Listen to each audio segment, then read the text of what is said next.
राजवीर और माही के घर के अंदर पैर रखते ही सुधा जी झट से खड़ी होकर वो जितनी तेज चल सकती थी उतनी तेज कदमों से माही के पास आई। एक उम्र के बाद इंसान में पोते पोती को देखने की इच्छा बहुत प्रबल होती है। पोते को तो उन्होंने देख लिया, आज संभाल भी रही है, लेकिन नन्हे मेहमान की खुशी बिल्कुल ऐसी थी जैसे पहली बार दादा दादी बनने की खुशी हो। क्या कहा डॉक्टर ने? सुधा जी आते हुए बोली। माँ, आपको कैसे पता चला कि हम डॉक्टर के पास गए थे? राजवीर सोफे पर बैठते हुए बोला। तो खुशखबरी का नाम लेकर गया, तो मुझे लगा कि यही बात होगी। माही अपने साथ कुछ मिठाइयाँ लेकर आई थी जो किचन से प्लेट में लेकर आती है और सभी को देती है। माही, यहाँ पर बैठो, सुधा जी ने कहा। राजवीर उसे सोफे पर बैठाता है। तुम पहले यहाँ पर बैठो, याद है ना डॉक्टर ने जो सब कहा है, अच्छी तरह से अपना ध्यान रखा करो। राजवीर ने मिठाई का टुकड़ा आधा अपने मुंह में तोड़कर डाला, आधा माही को देते हुए उसे समझा रहा था। राजवीर, मैं पहली बार माँ नहीं बन रही हूँ, मैंने वीर को भी जन्म दिया है। माही मिठाई खाते हुए बोली। राजवीर के चेहरे से वो मुस्कुराहट गायब हो गई जो कुछ देर पहले थी। सुधा जी और रंजीत जी भी शांत हो गए। क्या हुआ, मैंने कुछ गलत कह दिया क्या? माही भी सोचती हुई बोली। नहीं बेटा, तुमने कुछ गलत नहीं कहा, बल्कि उस वक्त हमने गलत किया था, बस हमें अपनी गलती का एहसास हो गया। सुधा जी ने कहा। ऐसा नहीं है माँ, प्लीज अब उन सब चीजों को भूल जाइए। मैं तो कब का भूल कर आगे बढ़ गई। राजवीर अपना हाथ बढ़ाकर माही के कंधे पर रखते हुए कहता है, आई एम सॉरी, पहली बार तुम्हारा साथ न देने के लिए। अगर उस वक्त तुम्हारा साथ दिया होता तो जो खुशी आज महसूस कर रहा हूँ, ये खुशी 8 साल पहले महसूस कर चुका होता। राजवीर, माही राजवीर के मुंह पर अपने हाथ रखते हुए बोली। बस, अब तो हमारी शादी को भी इतना वक्त हो गया, फिर भी आप यही सारी बातें कर रहे हो। देखो, उदास कर दिया आपने मुझे, कहकर माही ने अपना चेहरा लटका लिया। राजवीर अपने कान पकड़ते बोला, सॉरी। माही ने मिठाई का टुकड़ा लिया, राजवीर के मुंह में डालती बोली, आपने सुना नहीं, जो बीत गई सो बात गई। अपनी बहन के आने की खुशी में वीर भी खूब खुश था। सरदा का ज्यादातर वक्त बाहर ही बीतता था। आज वीर स्कूल से आते ही अपने बैग को सोफे पर पटकते हुए बोला, मम्मा, आप सबसे पहले तो आयत की मम्मी से अपनी फ्रेंडशिप तोड़ेंगे। माही ने वीर को अपने पास बिठाते हुए बोली, क्यों? मेरी और करना की फ्रेंडशिप से तुम्हें क्या प्रॉब्लम है? आपको पता है, I hate that silly girl. Veer गुस्से से बोला, किसकी बात कर रहे हो तुम? करना ने तुम्हारा क्या बिगाड़ा है? करना आंटी ने नहीं, उनकी बेटी आयत। आई डोंट लाइक हर। तुम छोटे हो, अभी ऐसी बात नहीं करते हैं। वो सबसे बेकार लड़की है, वो बिल्कुल भी अच्छी नहीं लगती मुझे। उसको देखते ही गुस्सा आता है। वीर गुस्से में बोला, पर क्यों?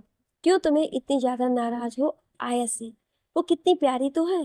माही उसके गाल को खींचते हुए बोली, मम्मा, अगर वो इतनी अच्छी है और हमारी फैमिली फ्रेंड है तो वो उस विक्की से बात क्यों करती है, जबकि पूरा स्कूल जानता है कि वो मेरा कंपटीटर है।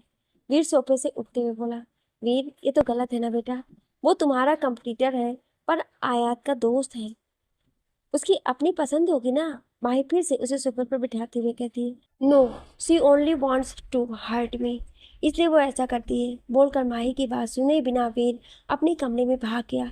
यहाँ स्वीटी और रॉकी की शादी फिक्स हो चुकी थी। माही और राजवीर को उन्होंने शादी में इनवाइट किया था।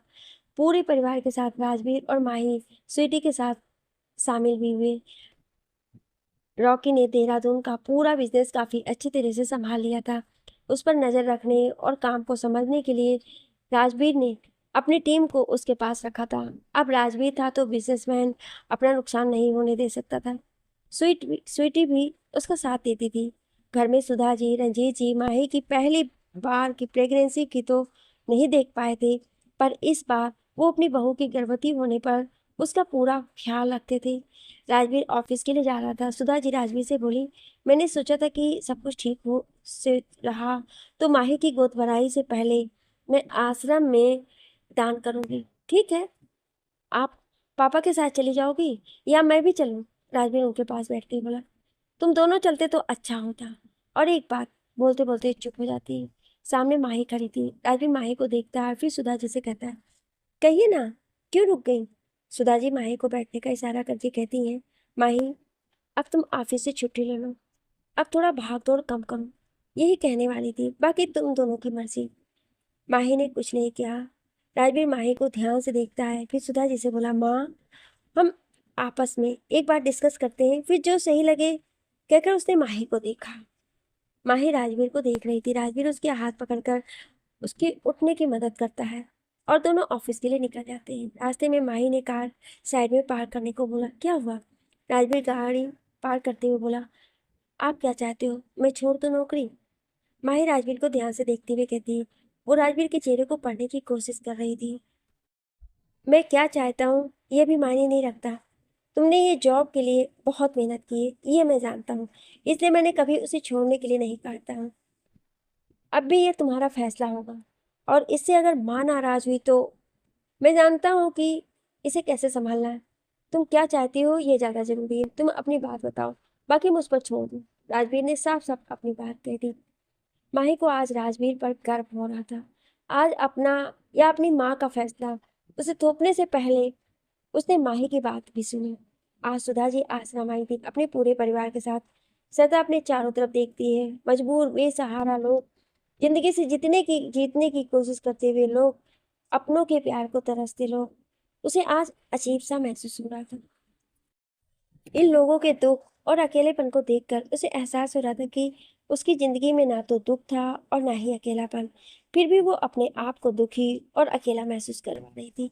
सरिता ने अपने मन में चल रही भावनाओं को चारों ओर से शांत कर रही थी। जाने कितने ही सवाल और उथल पुथल को उसने अपने आसपास उन लोगों को देखकर महसूस करने लगी। उसने राजवीर की ओर देखा, जो कि एक कर्मचारी से यहाँ रह रहे लोगों के डेली रूटीन को जान रहा था। सुधा जी वीर का हाथ थामे गौशाला की ओर जा रही थी। रंजीत जी मैनेजर को चेक देने के बाद उनकी ओर कोई जरूरत हो तो बताने की बात कर रहे थे। अंत में सरिता ने माही की ओर देखा, जो वहीं बेंच पर बैठे चारों ओर जाने क्या देख रही थी। सरिता की नजर माही के पेट पर गई। वो भी 7 महीने के गर्भ से थी और पेट काफी नजर आता था। राजवीर उसके पास आकर पानी की बोतल उसके हाथ में दे के किसी से मिलने चला गया। रंजीत जी आए और सरिता से बोले, बेटा चल, अब आगे भी जाना है। सरिता ने अपने पापा को देखा और बोली, पापा मैं यहाँ रहना चाहती हूँ। ठीक है, मैं गौशाला से आता हूँ, फिर चलेंगे। नहीं नहीं, मैं अब हमेशा के लिए यहीं रहना चाहती हूँ, समझ रहे हैं ना आप? सरिता मुस्कुराते हुए कहती है। तुम पागल हो गई हो क्या? रंजीत जी गुस्से से बोले। अब तक राजवीर रंजीत जी के पास आ गया था। पापा पानी पियेंगे? बोलकर राजवीर ने पानी की बोतल आगे की। पानी इसे पिलाओ, दिमाग खराब हो गया है इसका, कहकर उन्होंने सरिता को देखा। क्या हुआ, कहकर राजवीर ने बारी बारी से रंजीत जी और सरिता को देखता है। भैया मैं यहाँ रहना चाहती हूँ। सरिता ने जब राजवीर को अपनी तरफ देखता हुआ पाया तो बोली, तो ये अजीबोगरीब आइडिया लाती कहाँ से है? हमें परेशान करने वाले, समझ रही है क्या कर रही है? तेरे पास पूरा परिवार है, यहाँ वो लोग रहते हैं जिनका कोई नहीं होता है, बेसहारा है ये। तेरे पास तेरा भाई माँ पापा सब है। राजवीर गुस्से से बोला। राजवीर को गुस्सा करते देख माही भी वहां आ गई। राजवीर सरिता से बोला, जितनी देर यहाँ रहना है, लोगों से मिलना है मिल लो, फिर घर चलो। राजवीर अपनी बात बोलकर चला गया। सरिता राजवीर की बात सुनकर मुस्कुराते हुए उसे ही देख रही थी। सरिता को भी पिछली सभी बातें आंखों के सामने आ रही थी, जो पिछले 1 साल में हुआ था। सरिता ने तो कोई कसर नहीं छोड़ी थी सबको परेशान करने में, पर फिर भी उसका भाई उसका साथ छोड़ने को तैयार नहीं था। सरिता ने माही को देखा, जो अपने पेट पर हाथ रखकर उसी की ओर देख रही थी। पर आज सरिता को माही रोज से अलग लग रही थी। आज उसे माही में मैंग की बहन नहीं, बल्कि अपने भाई की पत्नी नजर आ रही थी। वो फिर से अपनी नजर घुमाई और राजवीर को देखा, जो शायद सुधा जी और वीर की ओर जा रहा था। सरिता राजवीर की ओर दौड़ पड़ी और जाके सीधे उसकी पीठ से लिपट गई। अचानक इस तरह से सरिता के आने से राजवीर भी हैरान था। सरिता के हाथ इस वक्त राजवीर के सीने पर था। राजवीर ने उसके हाथ को पकड़ा और बोला, क्या हुआ तुझे? कुछ नहीं भैया, मुझे माफ कर दो। मैंने इतना कुछ किया, फिर भी आप मुझे यहाँ छोड़ने को तैयार नहीं हैं। कोई और होता तो कब का पल्ला झाड़ लिया होता। राजवीर सत्ता की ओर पलटा। क्या हुआ तुझे? सत्ता ज्यादा कुछ कहना नहीं चाहती थी। उसने बस नामे अपनी गर्दन हिलाई और राजवीर के सीने से लगी रही। राजवीर ने सवालिया नजरों से माही और रंजीत जी की ओर देखा। दोनों ने नामे अपनी गर्दन हिलाई। राजवीर मुस्कुराकर सत्ता की बाल पर हाथ फेरते हुए बोला, तू ठीक तो है ना? हाँ भाई, अब मैं बिल्कुल ठीक हूँ। कहकर सरता ने अपने आंसू पोंछे और एक बड़ी सी स्माइल के साथ राजवीर को देखा। राजवीर उसकी गाल पर बह रहे आंसू को पोंछते हुए कहता है, तू सच में ठीक है? सरता ने हाँ में अपनी गर्दन हिलाई और राजवीर का हाथ पकड़कर गौशाला की ओर बढ़ गई। शायद राजवीर जानता था कि सरता को आत्मग्लानि हो रही है और वो उसकी गलतियों का उसका एहसास कराकर और नहीं रुलाना चाहता था। इसलिए वो भी उसके साथ सुधा जी और वीर की तरफ गौशाला में जाकर खड़ा हो गया। वीर अपनी दादी के साथ मिलकर गाय को अपने हाथों से हरे भरे घास खिला रहा था और धीरे धीरे उनको सहला भी रहा था। उसके चेहरे पर डर और खुशी दोनों एक साथ थी।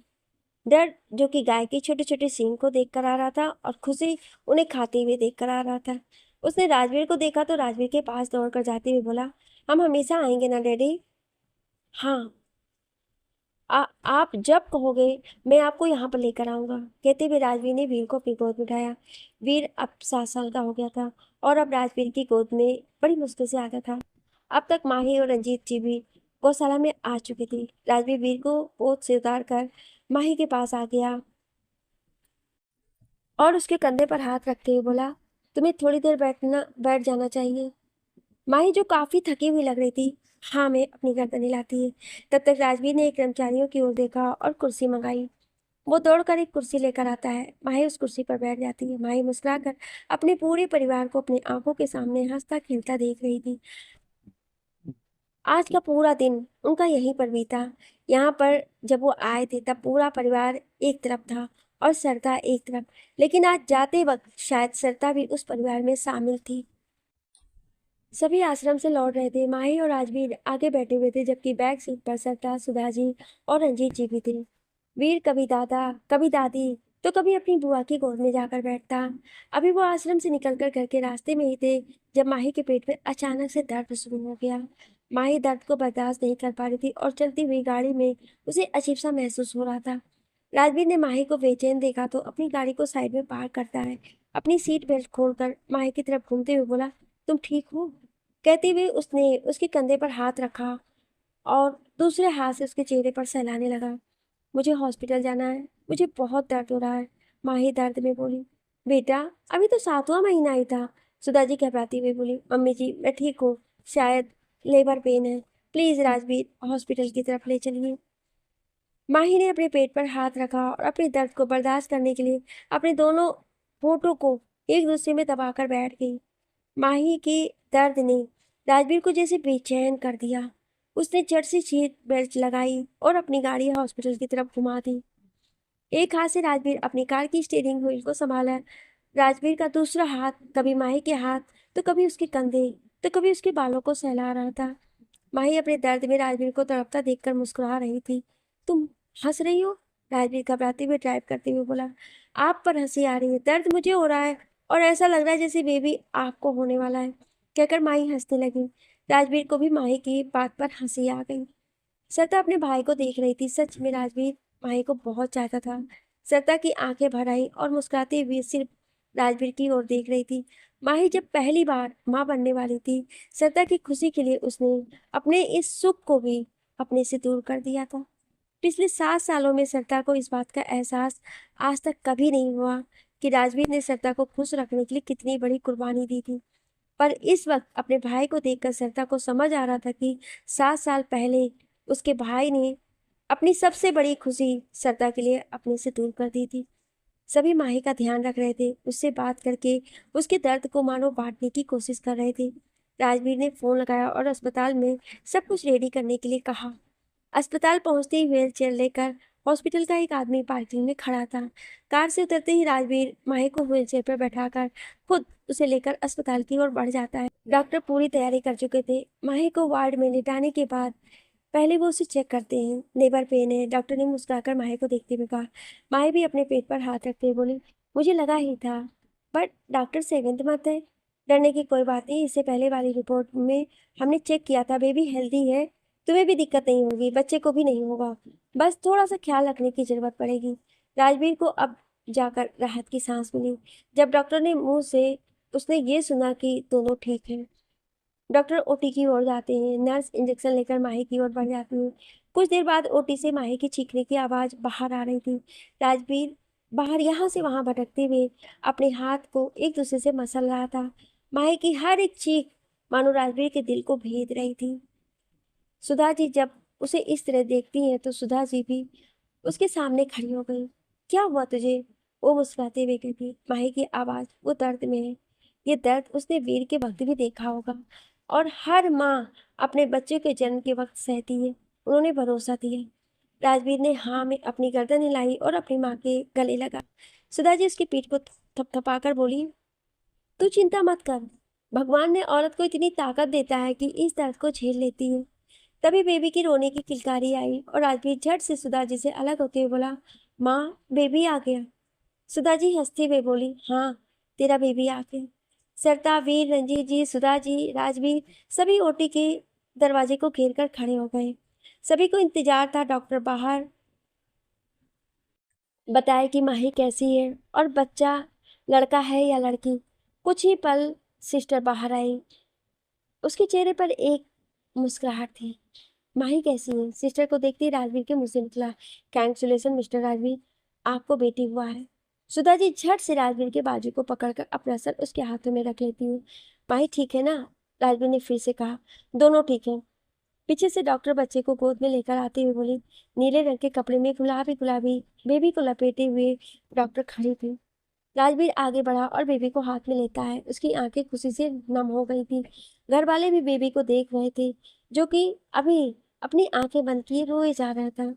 डॉक्टर बेबी को लेते हुए बोली, कुछ वक्त तक अंदर ऑब्जर्वेशन में रखना है, अभी सिर्फ आपको दिखाना था। क्या मैं माही से मिल सकता हूँ? राजवीर ने कहा। जी, उन्हें वार्ड में शिफ्ट करने के बाद, कहकर डॉक्टर बेबी को लेकर अंदर चली गई। सुधा जी और रंजीत जी भी बहुत खुश थे। आज दूसरी बार दादा दादी बने थे।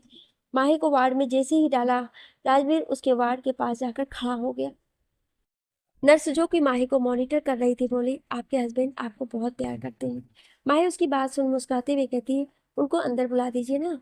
नर्स पलटती उससे पहले कि राजवीर वहां खड़ा था। आपने देखा हमारी बेबी को? माही बोली। हाँ, बेबी तो तुम्हारी तरह ही लगती है, राजवीर मुस्कुराते हुए कहता है। बहुत प्यारी है, बिल्कुल तुम्हारी तरह। खुश हैं आप? आपको हमेशा बेटी चाहिए थी। राजवीर उसके बेड पर बैठते हुए उसके हाथ को अपने हाथों में थामता है। माही के हाथों को जाने कितनी बार उसने अपने होठों से छुए होगा और हर छुअन के साथ में मुस्कुराहट बढ़ती जा रही थी। अंत में माही बोली, आप रो रहे हैं? अपनी आंखों की नमी को पोंछते हुए राजवीर बोला, नहीं, खुश हूँ। जो कुछ मैंने वीर के वक्त मिस किया था, ऐसा लग रहा है कि मैं इस बार जी लिया। आपने पुरानी बातों को याद कर रहे हैं? माही ने नाराजगी जाहिर की। नहीं, मैं फिलहाल सिर्फ तुम्हें याद कर रहा हूँ, कहकर राजवीर झुकता है और माही के माथे को चूमकर सीधे खड़े होते हुए बोला, ठीक हो ना तुम बहुत चिल्ला रही थी, मुझे तुम्हारी बहुत फिक्र हो रही थी। मैं ठीक हूँ, अभी आपको मेरा बहुत ख्याल रखना है, माही ने कहा। रखूंगा, कहकर राजवीर ने अपने दोनों हाथों से माही के चेहरे को थामा और कुछ पलों से देखने के बाद बोला, वीर अपनी बहन के साथ इस कमरे में रुका हुआ है, जहां पर भी हमारी बेबी को रखा गया है। माही ने राजवीर की ओर देखा। वहां पर सरता खड़ी थी। माही का नजरों का पीछा करते हुए राजवीर भी सरता को देखा और माही के चेहरे से अपना हाथ हटाकर सीधे होकर बैठ जाता है। राजवीर और माही दोनों के चेहरे पर एक मुस्कुराहट थी। सरता अंदर आते हुए बोली, मेरी भतीजी बहुत प्यारी है, बिल्कुल तुम पर गई है। मुझे उसे हाथ में लेने से भी डर लग रहा है कि वो इतनी छोटी सी है। बुआ हो आप उसकी, आप ना केवल उसे अपने हाथों में ले सकती हो, बल्कि ढेर सारा प्यार भी कर सकती हो, माही बोली। सरता ने बढ़कर उसके हाथों को अपने हाथ में रखकर अपनी पलकें झुकाकर वहीं पर खड़ी रही।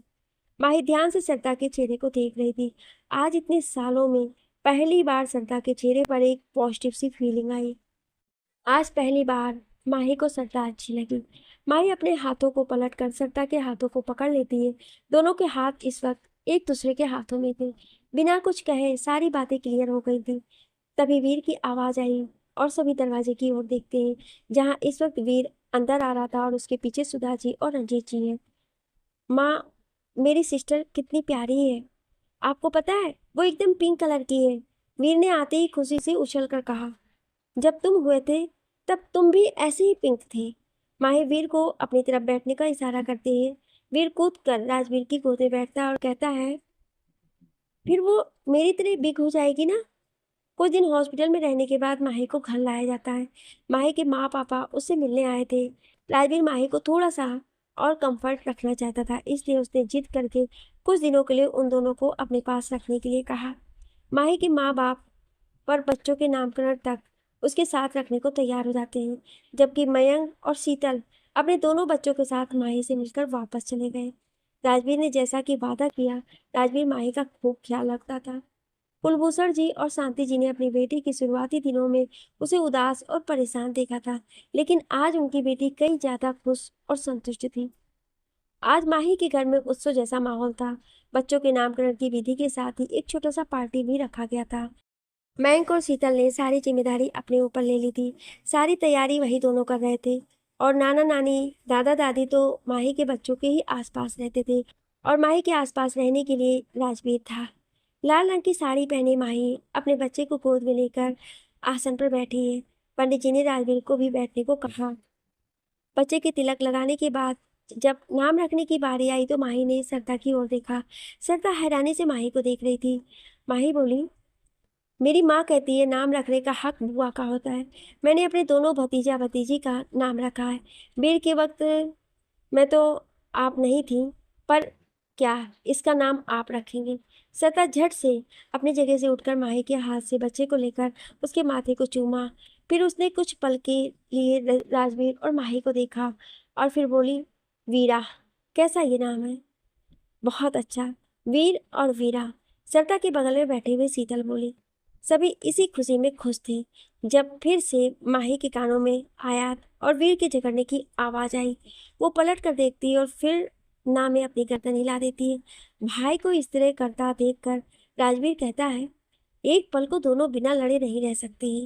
हे प्रभु, जिस दिन की दोस्ती हो जाएगी ना, उस दिन में बहुत बड़ी पूजा रखवाऊंगी, कहकर माही भगवान को प्रणाम करती है। और माही की बात सुनकर आसपास बैठे लोग सभी हंस देते हैं। कुछ साल बाद आज वीर के कॉलेज में फेयरवेल था। वो 17 साल का हो गया था और आज उसके 12th का फेयरवेल पार्टी थी। वो घर से तो इतना खुश होकर निकला था कि मानो आज पार्टी में धमाल मचा देगा, लेकिन घर आते आते उसके चेहरे पर बेइंतहा गुस्सा था। माही वीरा को होमवर्क करने में मदद कर रही थी। जब वीर अंदर आता है, बड़ा होते होते वीर राजवीर के कॉपी लग रहा था। वही हाइट, वैसी ही बॉडी, वही आंखें, यहाँ तक कि रूडनेस भी वैसी ही थी। वो अपने कोट को उतारकर सोफे पर फेंकते हुए बोला, वो आयत मेरी खुशी कभी देख नहीं सकती। आयत का नाम आते ही माही अपने आंखों को बंद करती है और फिर वीर की ओर देखते हुए कहती है, तुम्हारी फेयरवेल पार्टी थी, आयत ने क्या किया? मेरी पार्टी में खलल डालने के लिए आई थी वो। उसे मेरी हर बात को काटने का शौक होता है ना। जब भी कहूँ जो काम मत करो, उसे वही काम करना होता है। तभी दरवाजे से अंदर आयत तेज चलकर आई। ब्लैक कलर की साड़ी पहने, महज 14-15 साल की एक छोटी सी लड़की, जो ना तो अभी बच्ची थी और ना ही बड़ी। जैसे तैसे वो अपनी साड़ी को संभाल रही थी। माही उसे देखते ही खुश होकर अपने हाथों से बलियां लेते हुए कहती है, मेरी बच्ची कितनी प्यारी लग रही है। थैंक यू आंटी, लेकिन आपका ये बेटा सारी पार्टी और मूड को सत्यानाश करके यहाँ आया, कहकर वीर की तरफ इशारा किया। इन दोनों का ये झगड़ा लगभग रोज का था और सुन सुन के माही और करना दोनों थक चुकी थी। माही सोफे पर बैठते हुए उबासी लेकर पूछती, अब क्या किया इसने? आया सेंटर टेबल के ऊपर बैठ गई और वीर की तरफ फिर से उंगली करते हुए कहती है, ये सिर्फ मुझसे बदला लेने के लिए मेरी बेस्ट फ्रेंड नीना को अपनी गर्लफ्रेंड बनाकर रखा है, पता है ये आप? माही गर्लफ्रेंड का नाम सुनते ही अपनी आंखें बड़ी करके वीर की ओर देखती है। वीर आयात को खा जाने वाली नजरों से देख रहा था। आयत, अपना मुंह बंद कर ले, वरना मुंह तोड़ दूंगा, वो गुस्से से बोला। और आपको पता है आंटी, ये मेरी फ्रेंड से क्या कहता था? आयत बिना वीर की बात पर ध्यान दिए बोली, क्या कहता था? माही ने भी पूछा। ये नीना को कहता है कि वो मुझसे दोस्ती तोड़ ले, तभी उसके साथ कंटिन्यू डेटिंग रखेगा, वरना ब्रेकअप कर लेगा। आयत अपनी धुन में बोल पड़ी, वीर क्या ये सच है? माही ने वीर को देखकर कहा, आयत की बच्ची उस इडियट विक्की के साथ तो पार्टी में खुद डांस कर रही थी और यहाँ मेरे बारे में मम्मी को बता रही है, तुझे छोड़ूंगा नहीं, कहकर वीर वहां पर रखे हुए 100 पीस को उठाता है और आयत की ओर जाता है। आयत वीर को अपनी तरफ आता देखकर वहां से उठकर भागती है। उसने साड़ी पहन रखी थी और उसने अपनी साड़ी को दोनों हाथों से संभाल कर भागने लगती है। माही उन दोनों को इग्नोर कर वीरा का होमवर्क करवाने लगती है। आयत अपनी साड़ी को संभालकर भागते हुए गार्डन तक पहुंची। साड़ी पहनी होने के कारण वो तेज दौड़ नहीं पा रही थी। वीर ने उसे पकड़ लिया। वो उसे मारता उससे पहले ही वीर का पैर आयत की साड़ी में फंसा और दोनों वहां गिर पड़े। वहां थोड़ा सा ढलान था। उस ढलान से लुढ़कते हुए दोनों एक दीवार से जाकर लग गए। आयत के बाल खुले होने के कारण उसके पूरे चेहरे पर आ गया था। वीर अपने हाथ के 100 पीस को छोड़कर आयत के चेहरे के बालों को खसकाता है। इस वक्त वो आयत के ऊपर पूरी तरह से हावी था। आयत अपने को छुड़ाने के लिए स्ट्रगल कर रही थी। वो पूरी तरह से वीर की वजह से दबी हुई थी। तुझे कितनी बार कहा था कि उस विक्की से दूर रहे, वो अच्छा लड़का नहीं है। क्यों? खुद जब नीना को गर्लफ्रेंड बनाकर घूमता है तब नहीं समझ आता है। आयत कसमसाते हुए बोली। आयत को देखकर वीर के मन में अजीब से एहसास आ रहे थे। 17 साल की उम्र थी उसकी। प्यार क्या होता है वो भले ही ना समझे, लेकिन आकर्षण जरूर इस उम्र में इंसान को बहुत जल्दी हो जाता है। वीर आयत को गुस्से से घूर रहा था। उसके चेहरे से उसकी नजर ही नहीं हट रही थी। उसके कान में गाड़ी की आवाज आई और वो उसको छोड़कर उठकर खड़ा हो गया। आयत अभी भी जमीन पर गिरी पड़ी हुई थी। वीर ने आयत को और अपना हाथ बढ़ाया। आयत एक नजर वीर को देखकर उसके हाथ में अपना हाथ जैसे ही देने वाली थी, वीर अपने हाथ को हटाकर अपने बालों को संवारते हुए कहता है, खुद से उठो, मैं नहीं उठाने वाला। बोलकर वो गाड़ी से राजवीर को उतरते देखा और उसकी ओर चला जाता है। यहाँ आयत भी उठकर बैठती है और वीर की तरफ गुस्से से घूर कर देखने लगती है। आयत अपने घर आई और उसे अपनी माँ बिस्तर पर लेटी हुई दिखाई दी। क्या हुआ मम्मी तुम्हें? कुछ नहीं, बस तबीयत ठीक नहीं है। आयत ने भी माँ का माथा छुआ। वो बुखार से तप रही थी। माँ, तुम्हें हर थोड़े दिन पर कुछ ना कुछ हो जाता है और तुम बताते भी नहीं कि क्या तकलीफ है। तू मेरा छोड़, तू बता, कैसी रही तेरी पार्टी? सब कुछ अच्छा हो जाता अगर वो वैम्पायर ना होता। कर्णा जी मुस्कुराती बोली, अच्छा, अब क्या क्या तेरे उस वैम्पायर ने? क्या करेगा, वैम्पायर के लिए दिखा रहा था वहां पर। पूरे पार्टी का मजा खराब कर दिया उसने। वो तो होना ही था, तुम दोनों एक ही जगह पर जो थे। माँ, तुम ऐसे कह रही हो जैसे कि मैं लड़ाई करती हूँ। वही सबसे बड़ा लड़ाकू बना घूमता है, हिटलर का चेला। मैंने बोल दिया ऐसे करो, मैंने कह दिया ऐसे करो, मैं ये कहूंगा, मैं वो करूंगा। वो जो बोले सब बच्चे की तरह सुनते रहो। मैं क्यों सुनूं उसकी बात? वीर की तरह एक्टिंग करके कहकर आयत 2-3 सेल्फी लेने के बाद आयत चेंज करने के लिए चली जाती है। आयत को जाते हुए देखा, झट से अपने बगल में रखी हुई फाइल को उठाकर तकिया के नीचे छुपा देती है। कर्णा जी को कैंसर था। डॉक्टर ने कहा था वो ज्यादा दिन नहीं रह पाएंगी। आने वाले कुछ साल थे उनके पास और वो इन सालों में आयत को हर पल रोता हुआ नहीं देखना चाहती थी। इसलिए उन्होंने ये बात आयत को नहीं बताई थी। माही न सिर्फ सहेली बल्कि एक पड़ोसी भी थी और इस नाते सिर्फ माही और राजवीर ही थे जिन्हें करुणा की इस बीमारी के बारे में पता था। वक्त अपनी गति से भाग रहा था। माही और राजवीर वक्त के साथ और करीब आ रहे थे। उम्र भले ही बढ़ रही हो, लेकिन प्यार दोनों के बीच उम्र की तरह बढ़ता जा रहा था। आज घर में पार्टी थी क्योंकि उनकी बेटी आज 16 साल की हो गई थी। इस वीरा के बर्थडे को बहुत ही धूमधाम से मनाया जा रहा था। 16 साल की वीरा अपनी माँ और पापा दोनों का मिला जुला कॉम्बिनेशन थी।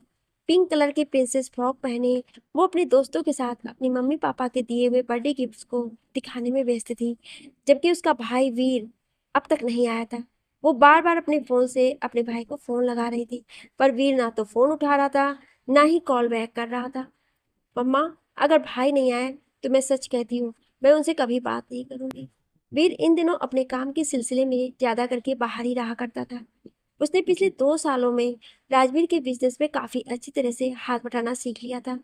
बिजनेस के गुण उस राजवीर से ही मिले थे और वो राजवीर के काम में व्यस्त रहा था। तभी पार्टी एरिया की लाइट ऑफ हो जाती है। सभी आसपास देखने लगते हैं। जब एक साथ लाइट ऑन होती है और दरवाजे से वीर अंदर आता है। Veer Malhotra, height 6 feet 2 inch, muscular body, उम्र 24 साल, आंखों में अहंकार, गुरूर और अपने सबसे बेस्ट होने का एहसास। अपने हाथ में एक गिफ्ट बॉक्स लिए और मुस्कुराते हुए अपनी बहन की ओर बढ़ रहा था।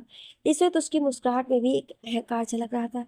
वीरा उसे देखते ही जाकर उसके ऊपर कूद पड़ी। भाई, आप सच में बहुत बुरे हो। मेरे बर्थडे वाले दिन भी आप इतने लेट आए। अपनी बहन के माथे को चूमकर उसे बर्थडे विश करता है। तू जानती है ना, काम कितना ज्यादा बढ़ गया है। तो कौन कहता है इतना कमाने को? पापा ने तो इतना अच्छा बिजनेस बनाया ही था, किसने कहा था? शोबिज में जाने को आपको, फिल्म इंडस्ट्री, ये थोड़े ना पापा का काम था।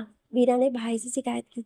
इंसान को तरक्की करती रहनी चाहिए, है ना, कहकर उसके नाक को पकड़कर खींचता है। वीर अपने पापा के बिजनेस में तो साथ देता ही था, पर उसने अपना भी अलग से एक नाम और पहचान बना रखा था। वीएम के नाम से उसका अपना एक फिल्म कंपनी थी, और पिछले 3 सालों में वीर ने अपनी पूरी मेहनत से इस फिल्म कंपनी को आज नंबर 1 पर लेकर आया था। हेलो फ्रेंड्स, यहाँ से कहानी का सेकेंड सीजन स्टार्ट हो गया है, जो इसी में आगे कंटिन्यू करूँगी। तो आप लोग सेकेंड सीजन का भी आनंद लीजिएगा। वीरा केक काटने के लिए केक के पास खड़ी होती है। उसने अपनी नजरें चारों ओर घुमाई, फिर माही से कहा, मम्मा आयत कहाँ रह गई? माही आंख दिखाते हुए बोली, तुमसे 4.5 साल बड़ी है और तुम उसे नाम से बुलाती हो? हाँ, क्योंकि मेरी फ्रेंड है। आयत को कॉल कीजिए ना, बुलाए ना उसे। बेटा वो नहीं आएगी, राजवीर ने कहा। वीरा का चेहरा मुरझा गया। तभी गेट से किसी की प्यारी सी आवाज आई, happy birthday to you, happy birthday to you, happy birthday dear Veera, happy birthday to you. Veera मुस्कुराकर दरवाजे की ओर देखती है, साथ ही बाकी लोग भी इस ओर देख रहे थे। 21 साल की आयत, दूध सी गोरी, 5 फुट 4 इंच हाइट, लंबे बाल, काली आंखें, बेहद खूबसूरत है, इसलिए हीरोइन बनना चाहती है।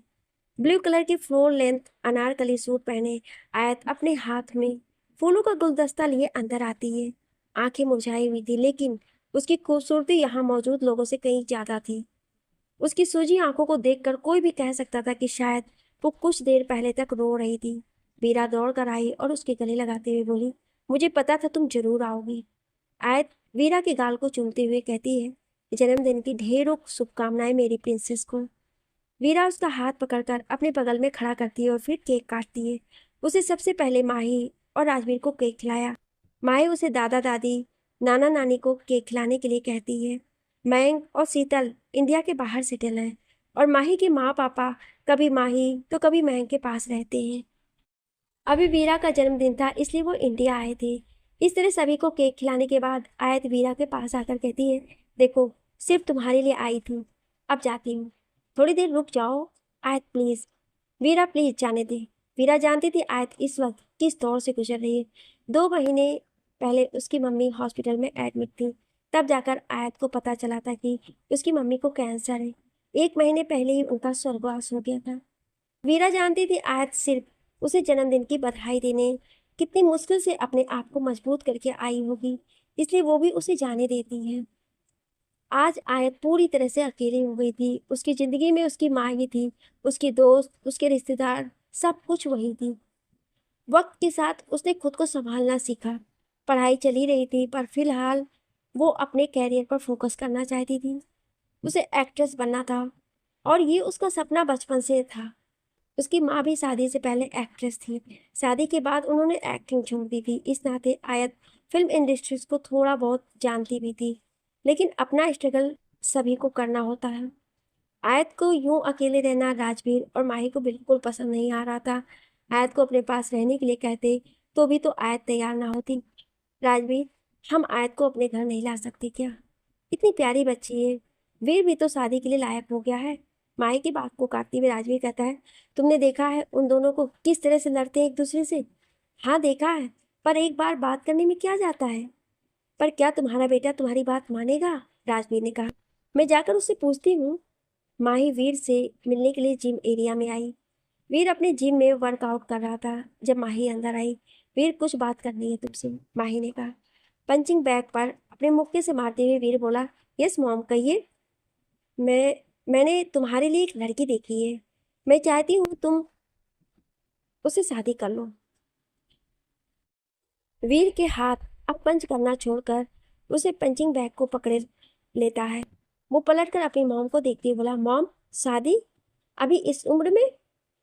24 साल के तो हो चुके हो, इतनी छोटी उम्र भी नहीं है तुम्हारी। हाँ मैं मानती हूँ, और 2-4 साल रुक जा सकता था, पर लड़की कौन है मॉम? अपनी माँ के चेहरे की उदासी देखते ही पता नहीं क्यों वीर का दिमाग ठनका। आयत। मैं चाहती हूँ आयत इस घर की बहू बन जाए। आयत का नाम सुनते ही वीर पलट जाता है, और उसके चेहरे पर इस वक्त जाने क्या भाव थे। उसकी आंखों में मुस्कुराहट और नफरत एक साथ आ रही थी। आयत वो लड़की थी जिसे वो एक पल को भी देखना पसंद नहीं करे, और उसकी माँ उसके साथ उसकी शादी करवाने वाली थी। वीर के दिमाग में आयत के साथ हुए सारा झगड़ा और आयत की बातें किसी फिल्म की तरह चलने लगी। एक के बाद एक उसके डायलॉग उसके दिमाग में घूम रहा था। वो माही की तरफ पलटा और बोला, ठीक है मॉम, मुझे मंजूर है, पर क्या आयत तैयार होगी? अगर तू तैयार है तो मैं उसे मना लूंगी। ठीक है, आप उससे बातें कर लीजिए, मुझे कोई तकलीफ नहीं है। भाई की खुशी का ठिकाना नहीं था। वीर भी मुस्कुराते हुए टावल लेकर जिम एरिया से बाहर चला गया, जबकि माही खुश होकर राजवीर को गुड न्यूज़ बताने के लिए आ गई। राजवीर को यकीन ही नहीं हुआ कि बिना किसी लड़ाई झगड़ा और आनाकानी के वीर शादी के लिए कैसे मान गया। माही अगले दिन आयत से बात करती है। आयत ने शादी से मना कर दिया। वो वीर तो क्या, फिलहाल किसी से शादी नहीं करना चाहती थी। माही उसे समझाती है, अपनी माँ का वास्ता देकर शादी के लिए मना लेती है, क्योंकि अभी करुणा जी को इस दुनिया से गए ज़्यादा वक्त नहीं हुआ था, तो शादी 1 साल बाद करने की बात होती है। माही ने उसके इस फैसले को मान रखा। दोनों की शादी 1 साल बाद करने का कहकर अभी के लिए रुक जाते हैं। आज माही ने आयत को अपने घर पर खाना खाने के लिए बुलाया था। रात के 8:30 बज गए थे। आयत अब तक नहीं आई थी। माही वीर से आयत को फ़ोन करने के लिए कहती है। वीर, जो कि इस वक्त लिविंग एरिया में बैठे अपने किसी नए प्रोजेक्ट पर काम कर रहा था, आयत का नाम सुनते इरिटेट होते हुए बोला, मॉम प्लीज़, मुझे उससे बात करने के लिए मत कहिए, नहीं तो फिर आप कहेंगे कि मैंने उससे जानबूझकर झगड़ा किया। माही डाइनिंग टेबल से लिविंग एरिया की तरफ आती हुई बोली, वीर, तुम्हें उससे बातें तो करनी ही होगी। आफ्टर ऑल लाइफ पार्टनर बनने वाली हो तुम दोनों। वीर ने अपने सर को गोल गोल घुमाते हुए कहा, mom please, no more life partner and this kind of serious talk right now. बहुत अच्छी मूड में हूँ मैं, मुझे मेरा प्रोजेक्ट हैंडल करने दीजिए। माही ने हैरानी से वीर की तरफ देखा, फिर पलटकर राजवीर की ओर देखने लगी। राजवीर अपने कंधे उचकाते हुए नामे अपनी गर्दन हिला देता है।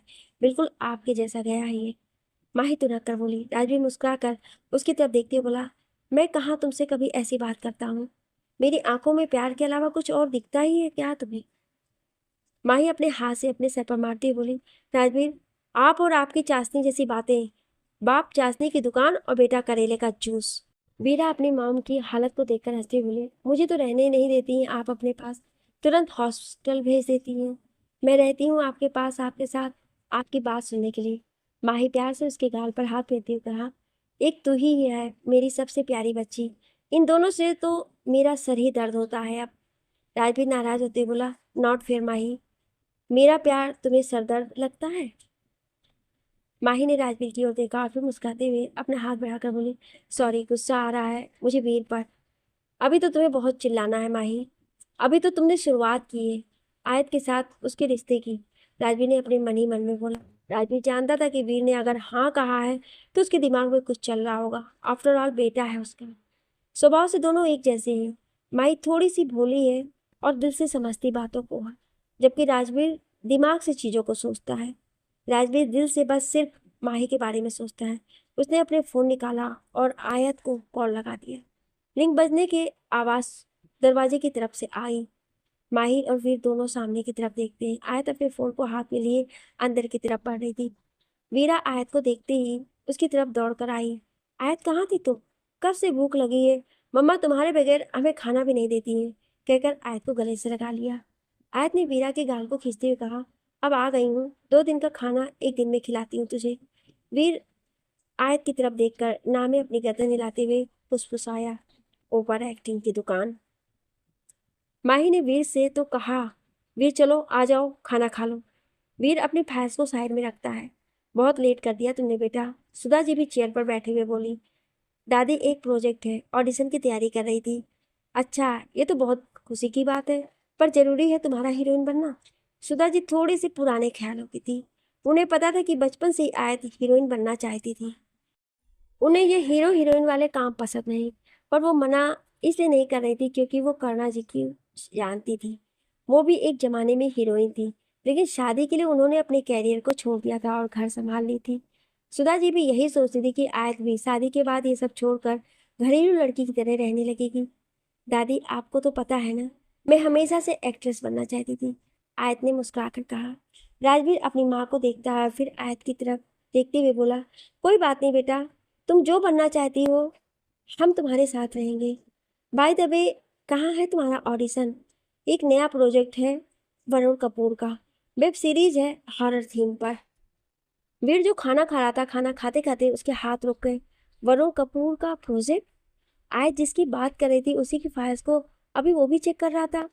वीर बोला, तुम उस भूतिया खंडर हवेली वाले सीरीज की तो नहीं बात कर रही हो ना?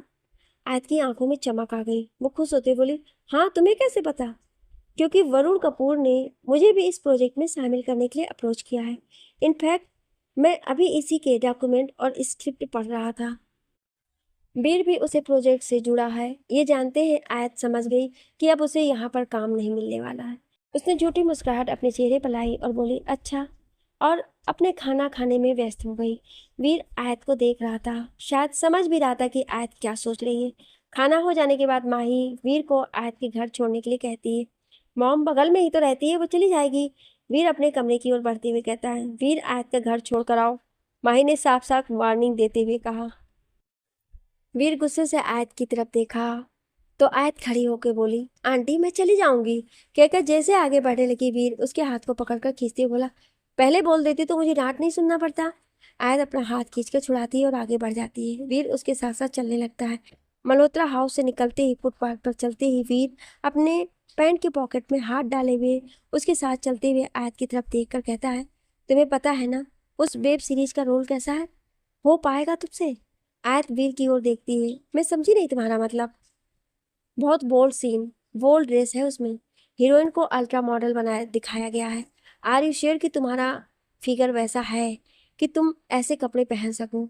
वीर ने उसे ऊपर से नीचे तक देखा। आयत अपना सर झुकाकर अपने आप को घूर कर देखा। वो ज्यादा करके ढीले ढाले कपड़े ही पहनती थी, शायद इसलिए उसकी फिगर का अंदाजा लगाना लोगों के लिए मुश्किल रहता होगा। मैं रोल के अकॉर्डिंग काम करना चाहती हूँ, चाहे बोल्ड सीन हो या बोल्ड ड्रेस, मैं हर एक चीज को हैंडल करना जानती हूँ। Great, all the best for your audition, ताना मारने के लहजे से वीर ने कहा था। आगे की कहानी जानने के लिए सुनिए अगले भाग में। क्या आप अगला भाग सुनना चाहते हैं तो कमेंट में यस जरूर लिखिएगा। Thank you.